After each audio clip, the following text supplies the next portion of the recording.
Good afternoon বন্ধুরা, শুভ দুপুরের শুভেচ্ছা নিয়ে চলে এলাম। আজকে রান্না করেছি পালং শাকের তরকারি, আর এখানে রয়েছে পেঁয়াজ দিয়ে উচ্ছে ভাজা, আচার, লঙ্কা, নুন। আর একটা করেছি মাশরুম, মটরশুঁটি আর ফুলকপি দিয়ে একটা রসা।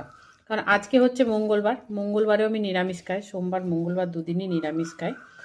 তাই নিরামিষ আর কি করব। আর এখন এত কাজের চাপ রয়েছে, তাড়াহুড়োতে আর বেশি কিছু রান্না করা যাচ্ছে না, তাই অল্প বিস্তর দিয়েই দিন পার করতে হচ্ছে।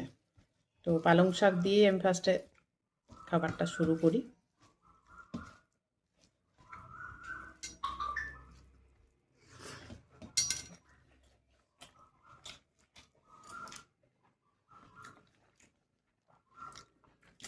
পালং শাকটা এত সুন্দর হয়, বেগুন পালং মূলো দিয়েও ভালো হয়।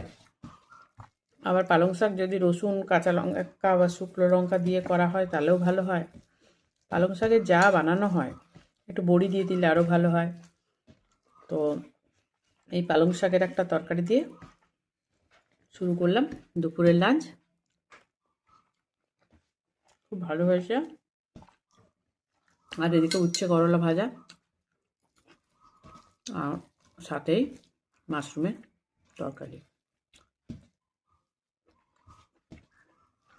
প্রত্যেকটা খুব ভালো হয়েছে, খুব ভালো টেস্ট। তো আমার খাওয়াটা খুব ভালোই হলো। তোমরা সকলে ভালো থাকো, সুস্থ থাকো, এই প্রার্থনা করি। টাটা।